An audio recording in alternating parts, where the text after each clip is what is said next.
അടയാളം ചോദിക്കുകയും യവനന്മാർ ജ്ഞാനമന്വേഷിക്കുകയും ചെയ്യുന്നു. ഞങ്ങളോ ക്രൂശിക്കപ്പെട്ട ക്രിസ്തുവിനെ പ്രസംഗിക്കുന്നു.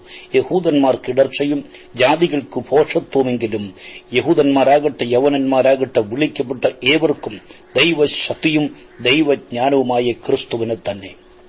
അനുഗ്രഹീതമായ ഒരു പുലരിയുടെ പുഞ്ചിരി കൂടി കാണാൻ അവസരം തന്ന നല്ല കർത്താവിന് എല്ലാ മഹത്വവും പുകഴ്ചയും അർപ്പിക്കുന്നു.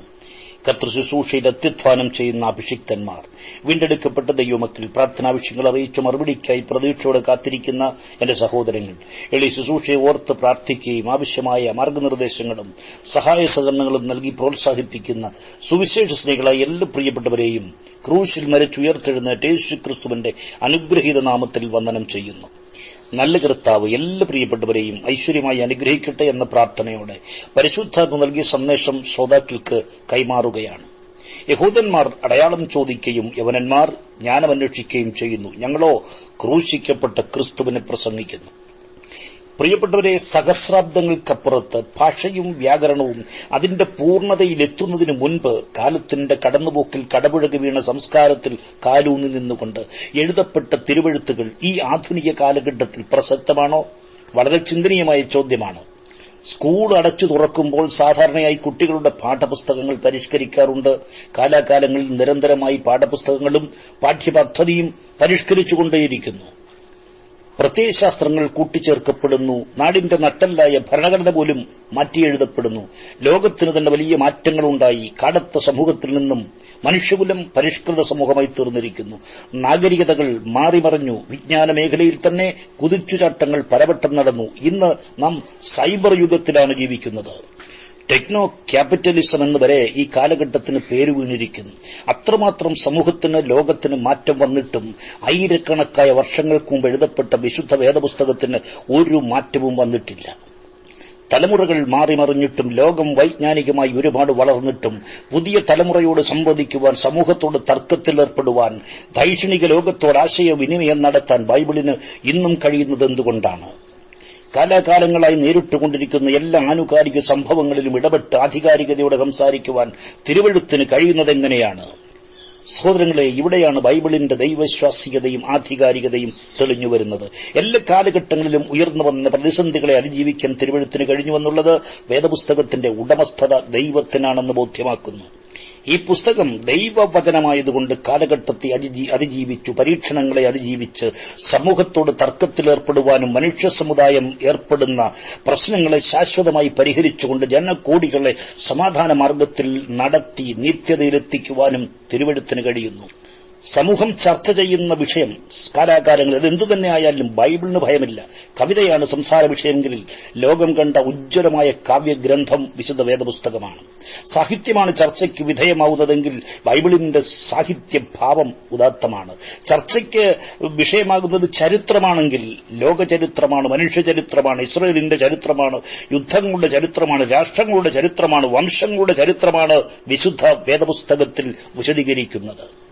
നവോത്ഥാനമാണ് ഡിബേറ്റെങ്കിൽ ബൈബിളിന്റെ ചരിത്രം നവോത്ഥാനത്തിന്റെയും മാനുഷിക പരിവർത്തനത്തിന്റേതുമാണ്. സയൻസാണ് ചർച്ച ചെയ്തെങ്കിൽ ബൈബിൾ മുന്നോട്ട് വയ്ക്കുന്ന ശാസ്ത്രീയമായ വലിയ സമീപനങ്ങൾ ഏറ്റവും ഉദാത്തമാണ്. ശാസ്ത്രയുഗത്തിൽ എങ്ങനെയാണ് ബൈബിൾ വിശ്വസനീയമാകുന്നതെന്നത് പക്വമതികളായ സുവിശേഷകരുടെ പ്രസംഗത്തിന് പ്രമേയമാവുകയാണ്. കാലാകാലങ്ങളിൽ സമൂഹം ചർച്ച ചെയ്യുന്ന വിഷയങ്ങൾ എന്തുതന്നെയായാലും അതിനെ കൈകാര്യം ചെയ്യാനും ഇടപെടാനും ഈ പ്രഭാതത്തിലും വേദപുസ്തകത്തിന് കഴിയുമെന്നുള്ളത് തിരുവെഴുത്തിന്റെ ദൈവ നിശ്വാസീയത ഉറപ്പിക്കുന്നുണ്ട്.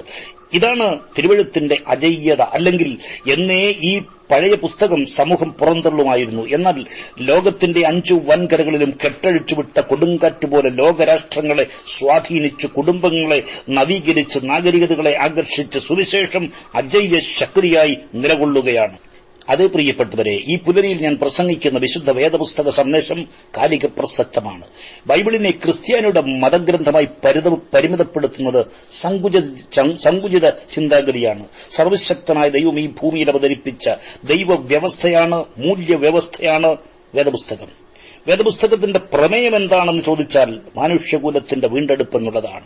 അത് ക്രിസ്ത്യാനിയെ മാത്രം ഉദ്ദേശിച്ചുള്ളതല്ല. സകല ഭൂസീമാവാസികളെയും വീണ്ടെടുക്കാൻ മനുഷ്യ സമൂഹത്തെ ശ്രേഷ്ഠതയുള്ളതാക്കി മാറ്റുന്ന സോഷ്യൽ എഞ്ചിനീയറിംഗ് എന്ന സാമൂഹ്യ പ്രക്രിയയാണ് ബൈബിൾ ചെയ്തുകൊണ്ടിരിക്കുന്നത്.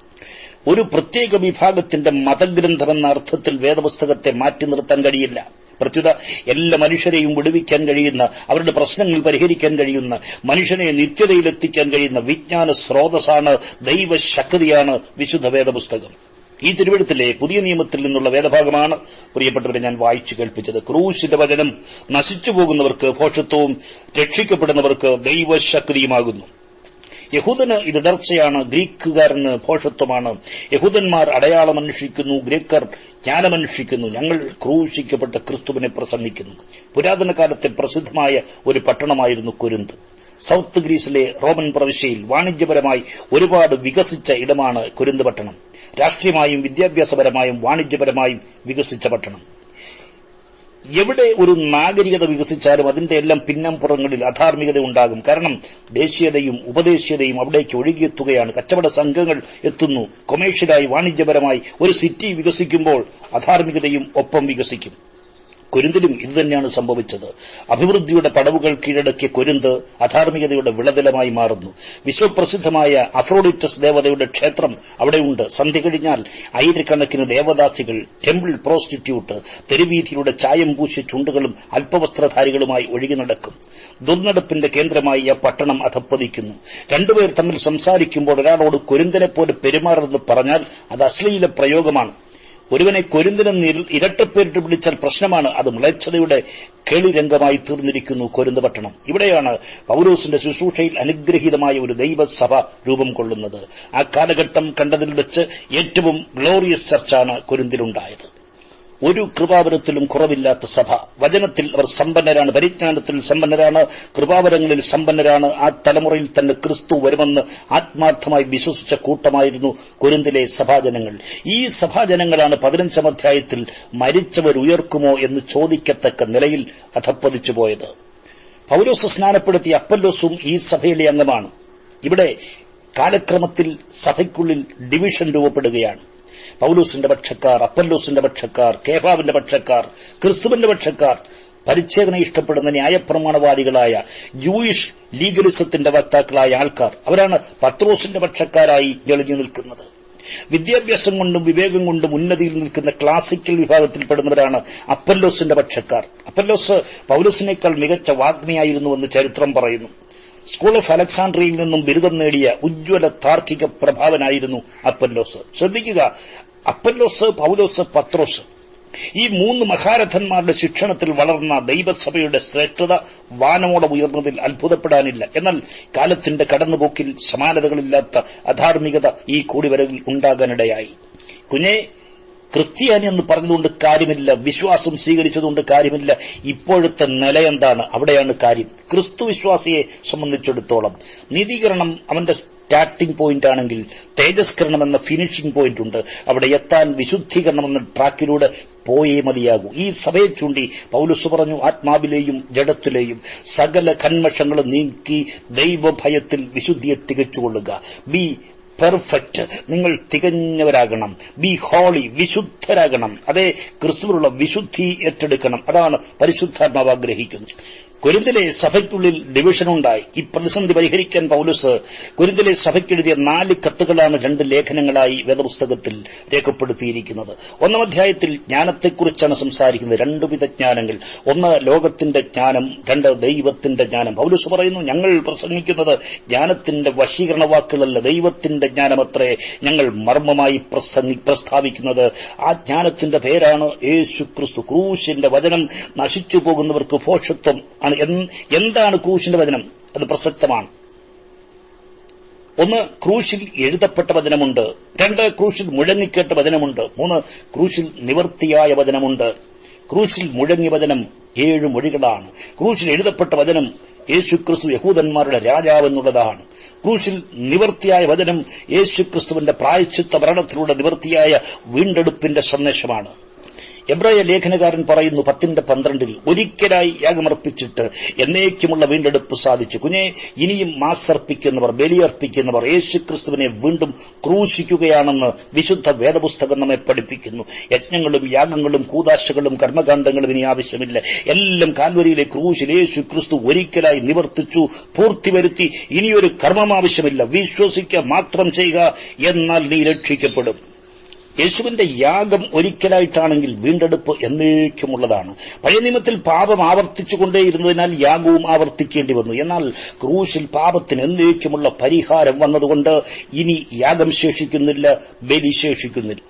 ഏക യാഗത്താൽ നീതീകരണവും വിശുദ്ധീകരണവും തേജസ്കരണവും സംഭവിച്ചു കഴിഞ്ഞുവെന്ന് വേദപുസ്തകം നമ്മെ പഠിപ്പിക്കുന്നു. ഇനി മഹത്വീകരണമാണ് നാം കാത്തിരിക്കുന്നത്. ഹല്ലേലൂയ പറയാമോ?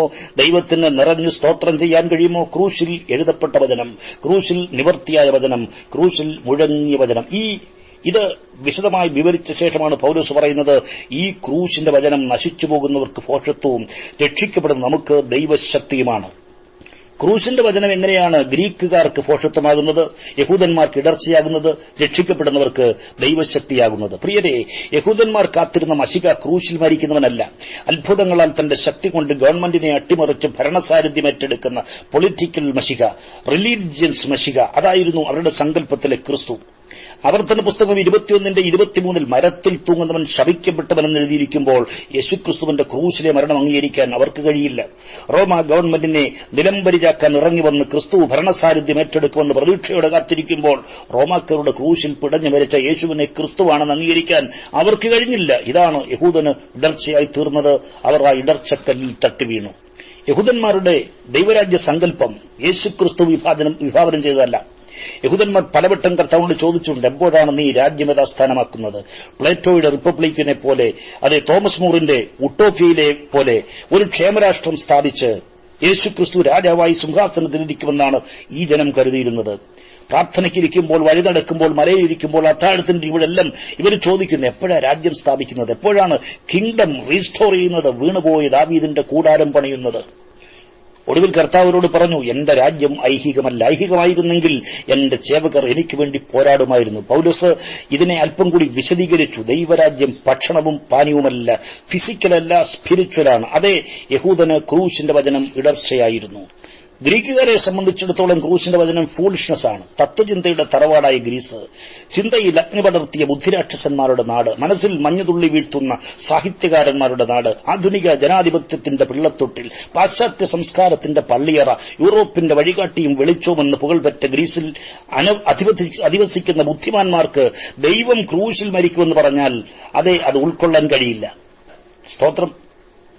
അവർക്കത് ഫൂളിഷ്നെസ്സാണ്, ഭോഷത്വമാണ്. വൈജ്ഞാനിക ലോകത്തിന് അംഗീകരിക്കാൻ കഴിയുന്നില്ല.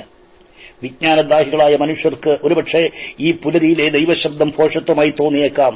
എന്നാൽ വിശ്വസിക്കുന്ന ദൈവവേദലേ, ഇത് നിന്നെ രക്ഷിക്കുന്ന ദൈവശക്തിയാണ്. യവനന്മാർ ജ്ഞാനമന്വേഷിക്കുന്നു, യഹൂദന്മാർ അടയാളം ചോദിക്കുന്നു.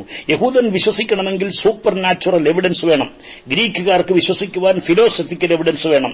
അമാനുഷികമായ തെളിവ് കാണിച്ചെങ്കിലേ യഹൂദൻ വിശ്വസിക്കൂ. യുക്തിപരമായ താത്വികമായ തെളിവുണ്ടെങ്കിൽ യവനൻ വിശ്വസിക്കും. യഹൂദന് കണ്ണിന് തൃപ്തിപ്പെടണം, യവനന് ബുദ്ധിക്ക് തൃപ്തിപ്പെടണം. ബുദ്ധിയുടെ ജിജ്ഞാസയെ തൃപ്തിപ്പെടുത്താൻ വകയുണ്ടെങ്കിലേ യഹൂദനെ ഇരുന്നൊന്ന് കേൾക്കത്തുള്ളൂ, അംഗീകരിക്കത്തുള്ളൂ. അതുകൊണ്ടാണ് അപ്പോസ്തലപ്രവൃത്തികൾ 17-ാം അധ്യായത്തിൽ പൗലോസ് നടത്തിയ പ്രസംഗം ലോകത്തിൽ കണ്ടതിൽ വെച്ച് ഏറ്റവും വലിയ ഫിലോസഫിക്കൽ പ്രസംഗമായി മാറിയത്. സ്തോത്രം. ശ്രോതാക്കൾ ഗ്രീക്കുകാരായിരുന്നു. ക്ലാസിക്കൽ ഗ്രീക്കുകാരായ പണ്ഡിതന്മാരോട് പഴങ്കഥ പറഞ്ഞ് രക്ഷപ്പെടാൻ കഴിയത്തില്ല. സൈദ്ധാന്തികമായ യേശുക്രിസ്തുവിന്റെ അസ്തിത്വം തെളിയിക്കേണ്ടത് ആവശ്യമാണ്. പ്രിയപ്പെട്ടവരെ, വൈജ്ഞാനിക ലോകത്തോട് സംവദിക്കുവാൻ മസ്തിഷ്കമുള്ള, ബുദ്ധിവൈഭവമുള്ള, ചിന്താശേഷിയുള്ള പ്രഭാഷകന്മാർ എന്റെ ശ്രോതാക്കളിൽ നിന്ന് ഉയർന്നു വരട്ടെ എന്ന് ഞാൻ ആത്മാർത്ഥമായി പ്രാർത്ഥിക്കുന്നു.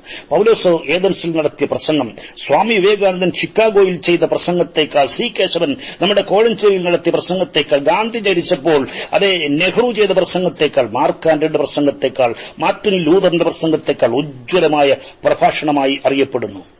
ഈ പ്രസംഗത്തിൽ പൗലോസ് ഈടുറ്റ 8 പ്രബന്ധങ്ങൾ അവതരിപ്പിക്കുന്നുണ്ട്. ആരാണ് സൃഷ്ടാവായ ദൈവം? പൂജാവിഷയം എന്തായിരിക്കണം? ദൈവത്തിന്റെ സ്വഭാവം എന്താണ്? കൽപ്പന എന്താണ്?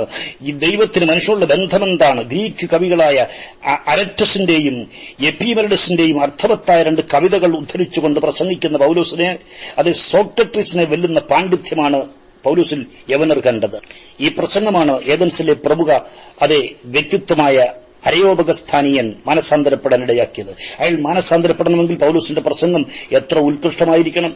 എന്നാൽ വൈജ്ഞാനിക ലോകം തിരസ്കരിച്ച ഈ സ്വർഗീയ സന്ദേശം, യഹൂദ ലോകത്തിന് വേണ്ടാത്ത സന്ദേശം ഏറ്റെടുക്കാൻ ബലഹീനരായ നമുക്ക് ദൈവം നൽകിയ ഭാഗ്യമോർത്ത് കർത്താവിന് സ്തോത്രം ചെയ്യുന്നു. കുഞ്ഞെ, പ്രസംഗിക്കാൻ വരുന്ന സെലിബ്രിറ്റിയുടെ കയ്യിലല്ല നിന്റെ അനുഗ്രഹം ഇരിക്കുന്നത്. ഈ ഉത്തരാധുനിക കാലഘട്ടത്തിന്റെ വലിയൊരു തട്ടിപ്പാണത്. ആഗോളീകരണത്തിന്റെ അർത്ഥശാസ്ത്രമാണത്. യേശുക്രിസ്തുവിന്റെ ക്രൂശ് മരണത്തിൽ വിശ്വസിച്ച് രക്ഷ അനുഭവവേദ്യമാക്കിയ ദൈവവൈതൽ സ്വർഗത്തിലെ സകല അനുഗ്രഹങ്ങൾക്കും ഓഹരിക്കാരനാണ്. അതിനൊരു സെലിബ്രിറ്റിയുടെയും ആവശ്യമില്ല. തെരഞ്ഞെടുപ്പ്, ദത്തെടുപ്പ്, മുൻനിയമനം, മുൻനിർണയം, പരിശുദ്ധാത്മാവ്, മുദ്ര, ആചാരം, സകലാത്മീയ അനുഗ്രഹങ്ങളാലും നമ്മെ ക്രിസ്തുവിൽ അനുഗ്രഹിച്ചിരിക്കുന്ന ദൈവം ജീവിക്കുന്നു. പ്രിയപ്പെട്ടവരെ, ഭൌതിക നന്മയെക്കുറിച്ച് പ്രസംഗിച്ചാൽ ജനം പ്രസംഗിയോട് നിരപ്പ് പ്രാപിക്കും. എന്നാൽ ക്രിസ്തുവിനെ പ്രസംഗിച്ചാൽ ദൈവത്തോട് നിരപ്പ് പ്രാപിക്കും. ഭൌതികത കൂടുതൽ പ്രസംഗിച്ചാൽ ലോകത്തോട് ആകർഷതയുണ്ടാകും. ക്രിസ്തുവിനെ പ്രസംഗിച്ചാൽ നോളജ് ഓഫ് ക്രൈസ്റ്റ്, യേശു ക്രിസ്തുവിന്റെ പരിജ്ഞാനമാണ് വിഷയമെങ്കിൽ, ക്രൂശിൽ സാധ്യമായ വിടുതലാണ് വിഷയമെങ്കിൽ, ശ്രോതാക്കൾ ദൈവത്തോട് പ്രതിബദ്ധതയുള്ളവരായിരിക്കും. മക്കളെ, ആദ്യം ക്രിസ്തുവിനെ നീ അറിയണം, എന്നിട്ട് മറ്റുള്ളവരെ അറിയിക്കണം. അതൊരു ക്രിസ്ത്യാനിയുടെ കടമയാണ്, ദൈവവേദന്റെ ഉത്തരവാദിത്വമാണ്. അടയാളം കണ്ടാൽ വിശ്വസിക്കാമെന്ന് പറഞ്ഞ യഹൂദന്മാർ ലാസർ മരിച്ച് 4-ാം ദിവസം ഉയർത്തെഴുന്നേറ്റത് കണ്ടിട്ടും വിശ്വസിച്ചില്ല. അന്ന് വൈകിട്ട് അവർ ഐക്യതയോടെ തീരുമാനിച്ചു ലാസറിനെ കൊല്ലണം. ജന്മനാ കുരുടനായ സ്വന്തം മകൻ യേശുവിൽ നിന്നും സൌഖ്യമേറ്റുവാങ്ങിയപ്പോൾ പെറ്റമ്മയിൽ നിന്ന് വീണ വാക്കറിയാമല്ലോ. അവൻ കുരുടനായിരുന്നു, അത് ശരിയാണ്. ഇപ്പോൾ സൌഖ്യമാണ്, കാണുന്നു എന്നുള്ളതും ശരിയുമാണ്. പക്ഷെ ആരാ സൌഖ്യമായതെന്ന് എനിക്കറിയില്ല, സൌഖ്യമാക്കിയതെന്ന് എനിക്കറിയില്ല. അവന് പ്രായമുണ്ടല്ലോ, അവനോട് ചോദിക്ക്. ദൈവപുത്രനായ യേശുക്രിസ്തു എന്റെ കുഞ്ഞിന് സൌഖ്യം നൽകിയെന്ന് പറയാൻ കഴിയാത്ത വിധം പാരമ്പര്യം അവളെ ഭീതിപ്പെടുത്തി. യേശുവിന്റെ പിന്നാലെ ആരെങ്കിലും പോയാൽ അവരെ പള്ളിയിൽ നിന്ന് പുറത്താക്കുമെന്ന് പുരോഹിതന്മാർ പറഞ്ഞിട്ടുണ്ട്. മകന്റെ കണ്ണു തുറന്നാലും നന്മയിലേക്ക് വന്നാലും ദുശീലങ്ങൾ വിട്ടാലും പാരമ്പര്യത്തിൽ നിന്ന് വിടാത്ത പുള്ളികൾ ഇന്നുമുണ്ട്. സ്തോത്രം. ഈ പുലരിയിൽ പരിശുദ്ധാത്മ ചില വ്യക്തികളെ തൊട്ട് ചോദിക്കുകയാണ്, കുഞ്ഞെ, നിന്റെ മകന്റെ വിടുതലാണോ പ്രധാനം, പാരമ്പര്യമാണോ? നിന്റെ ഭർത്താവിന്റെ അനുഗ്രഹമാണോ, പാരമ്പര്യമാണോ പ്രധാനം? നിന്റെ കുടുംബം ശാപത്തിന്റെ പിടിയിൽ നിന്ന് വിടുതൽ പ്രാപിക്കുന്നതാണോ, പാരമ്പര്യമാണോ പ്രധാനം? തെരഞ്ഞെടുക്കാനുള്ള അവസരം പരിശുദ്ധാത്മാവ് നിന്റെ മുമ്പിൽ വയ്ക്കുകയാണ്. കർത്താവ് ചെയ്ത 36 അത്ഭുതങ്ങളിൽ 7 എണ്ണവും ശബത്തിലാണ് ചെയ്തത്. അത് പാരമ്പര്യക്കാർ അത്ര വലിയ പ്രശ്നമാക്കി മാറ്റി. ശബത്തിൽ അത്ഭുതം ചെയ്യരുതെന്ന് ബൈബിളിലില്ല, ഒരു പ്രമാണവുമില്ല. പക്ഷേ 1500-ലധികം പ്രമാണങ്ങൾ പാരമ്പര്യവാദികൾ എഴുതി ഉണ്ടാക്കി ന്യായപ്രമാണത്തിൽ തിരികെ കയറ്റി. ഇരമ്യാവ് പറയുന്നുണ്ട് 8:4 കർത്താവ് പറയുന്നുണ്ട്. എങ്ങനെയാണത്? ഞങ്ങൾ ജ്ഞാനികൾ, യഹോവയുടെ ന്യായപ്രമാണം ഞങ്ങളുടെ പക്കൽ ഉണ്ട് എന്ന് നിങ്ങൾ പറയുന്നതെങ്ങനെ? ശാസ്ത്രിമാരുടെ കള്ളയെഴുത്തുകോൽ അതിനെ വ്യാജമാക്കി തീർത്തു. ഒരു രോഗി കിടക്കയെടുത്ത് നടക്കുന്നത് അത് ചുമട് ചുമക്കുന്നതിന് തുല്യമെന്ന് പുസ്തകത്തിലില്ല. ശബത്തിന്റെ പേരിൽ ജനത്തെ പീഡിപ്പിക്കുകയാണ്. യേശു പറഞ്ഞു, മനുഷ്യപുത്രൻ ശബത്തിനും കർത്താവാണ്, എന്റെ പിതാവാണ് ശബത്ത് നിയമിച്ചതെങ്കിൽ ശബത്തിലും അവിടുന്ന് പ്രവർത്തിച്ചുകൊണ്ടിരിക്കുന്നു, ഞാനും പ്രവർത്തിക്കുന്നു. പിതാവ് ശബത്ത് ലംഘിച്ചില്ലെങ്കിൽ ഞാനും ഈ പ്രവൃത്തി കൊണ്ട് ശബത്ത് ലംഘിക്കുന്നില്ല. കുഞ്ഞെ, മനുഷ്യന് സമാധാനം ലഭിക്കുന്നില്ലെങ്കിൽ, കുടുംബങ്ങളിൽ സ്വസ്ഥത ഉണ്ടാകുന്നില്ലെങ്കിൽ, ജനങ്ങൾക്ക് സ്വാതന്ത്ര്യം ലഭിക്കുന്നില്ലെങ്കിൽ, വിമോചനം ലഭിക്കുന്നില്ലെങ്കിൽ, രോഗി സൌഖ്യമാകുന്നില്ലെങ്കിൽ, സ്വർഗത്തിലെ അനുഗ്രഹങ്ങൾ, കൃപാവരങ്ങൾ പ്രാപിച്ചെടുക്കാൻ കഴിയുന്നില്ലെങ്കിൽ, ശബത്ത് എന്തിനാണ്? പാരമ്പര്യം എന്തിനാണ്? മതം എന്തിനാണ്? പുരോഹിതൻ എന്തിനാണ്? കർത്താവിന് സ്തോത്രം. ലുസ്രയിൽ ഒരു വലിയ യോഗം നടന്നു. മുടന്തൽ സൌഖ്യമാക്കി തുള്ളിച്ചാടി നടന്നു. പ്രസംഗിയെ കല്ലെറിഞ്ഞുകൊണ്ടാണ് ജനം പ്രതികരിച്ചത്. ലാസറിന്റെ ഉയർപ്പിൽ നടന്നത് ജനത്തിന്റെ മനോഭാവം നമ്മൾ കണ്ടതാണ്. പുറവിക്കുരുടന്റെ സൌഖ്യത്തിൽ ജനം സ്വീകരിച്ച നിലപാട് കണ്ടവരാണ്. അടയാളം ചോദിച്ചുകൊണ്ട് സത്യത്തിലേക്ക് തിരിയാതെ ആചാരങ്ങളിൽ തലപൂഴ്ത്തി നിൽക്കുന്നു പാരമ്പര്യവാദികൾ. പ്രിയപ്പെട്ടവരെ, യഹൂദൻ സുവിശേഷം തള്ളിക്കളഞ്ഞത് അവന് ബുദ്ധിയില്ലാഞ്ഞിട്ടല്ല. എക്കാലത്തെയും ബുദ്ധിമാന്മാരായിരുന്നവർ, ലോക സമ്പദ് വ്യവസ്ഥയുടെ ജാതകം തിരുത്തിയ കാറൽ മാർക്സ് യഹൂദനാണ്. ബുദ്ധിക്ക് വഴങ്ങാത്ത മനഃശാസ്ത്രത്തെ വിശദീകരിച്ച ആധുനിക മനഃശാസ്ത്രത്തിന്റെ പിതാവ് സിഗ്മണ്ട് ഫ്രോയിഡ് യഹൂദനാണ്. അപേക്ഷിക സിദ്ധാന്തത്തിന്റെ ഉപജ്ഞാതാവ് ആൽബർട്ട് ഐൻസ്റ്റീൻ യഹൂദനാണ്. ഒറിജിൻ സ്പീഷീസ്, ജീവിവർഗങ്ങളുടെ ഉത്ഭവത്തെ പഠിപ്പിക്കുന്ന പരിണാമ സിദ്ധാന്തത്തിന്റെ ഉപജ്ഞാതാവ് ചാൾസ് ഡാർവിൻ യഹൂദനാണ്. ബൌദ്ധിക നിലവാരത്തിൽ ഉന്നത ശീർഷരായ യഹൂദന്മാർക്ക് ഇതിടർച്ചയായപ്പോൾ, യുക്തിചിന്തയിൽ അഗ്രഗണ്യന്മാരായ യവനർക്ക് ഇത് ഭോഷത്വമായപ്പോൾ, ഈ പ്രഭാതത്തിൽ ബലഹീനരായ നമുക്ക് ജ്ഞാനമായി, ശക്തിയായി, രക്ഷയായി, ഉദ്ധാരണമായി, കൃപയായി, കൃപാവരങ്ങളായി, വിടുതലായി, സൌഖ്യമായി, ഹല്ലേലൂയ, നിറവായി നിറഞ്ഞു നിൽക്കുകയാണ് ക്രൂശിന്റെ വചനം. അതുകൊണ്ട് ഇന്ന് പുലരിയിൽ വ്യക്തമായി പറയട്ടെ, യഹൂദന്മാർ അടയാളമന്വേഷിക്കുമ്പോൾ, യവനന്മാർ ജ്ഞാനമന്വേഷിക്കുമ്പോൾ, ഞങ്ങളോ ക്രൂശിക്കപ്പെട്ട ക്രിസ്തുവിനെ പ്രസംഗിക്കുന്നു. ആത്മനിർവ് പ്രാപിച്ച ദൈവത്തിൽ പ്രസംഗിക്കാൻ ഫിലോസഫിക്കൽ എവിഡൻസ് വേണ്ട, സൂപ്പർ നാച്ചുറൽ എവിഡൻസ് ആവശ്യമില്ല. യഹൂദന്മാർക്ക് ഇടർച്ചയായപ്പോൾ, ഗ്രീക്കുകാർക്ക് ഭോഷത്വമായപ്പോൾ, വിശ്വസിക്കുന്നവർക്ക് ഇത് ദൈവശക്തിയായി പ്രോജ്വലിച്ചു നിൽക്കുന്നു. സുവിശേഷം അംഗീകരിച്ചവർക്ക്, ദൈവവചനം സ്വീകരിച്ചവർക്ക്, യേശുവിനെ ഏറ്റെടുത്തവർക്ക് ക്രൂശിന്റെ വചനം രക്ഷിക്കുന്ന ദൈവശക്തിയായി ഇന്ന് പുലരിയിലും വ്യാപരിക്കുകയാണ്. ഈ സന്ദേശത്തിന്റെ തുടർചിന്തകൾ വരും ദിവസങ്ങളിലും ആകാമെന്നുള്ള പ്രതീക്ഷയോട് വാക്കുകൾക്ക് വിരാമം കുറിക്കുകയാണ്. പ്രിയപ്പെട്ടവർ, അറിയിക്കുന്ന വിഷയങ്ങൾ കർത്താവിന്റെ സന്നിധിയിൽ വെച്ചളിവൻ പ്രാർത്ഥിച്ചുകൊണ്ടിരിക്കുകയാണ്. മറുപടി തന്ന് ദൈവം മാനിക്കും. ഇനിയും പ്രാർത്ഥനാ വിഷയങ്ങൾ അറിയിക്കാം. നമ്പർ ഞാൻ ഓർപ്പിക്കുന്നു, 9072140929. മറ്റൊരു നമ്പർ കൂടിയുണ്ട്, 9072141834. യേശുക്രിസ്തുവിന്റെ സാക്ഷ്യവും കർത്താവിന്റെ വചനവുമായി സുവിശേഷകൻ രാജൻ ഫിലിപ്പ്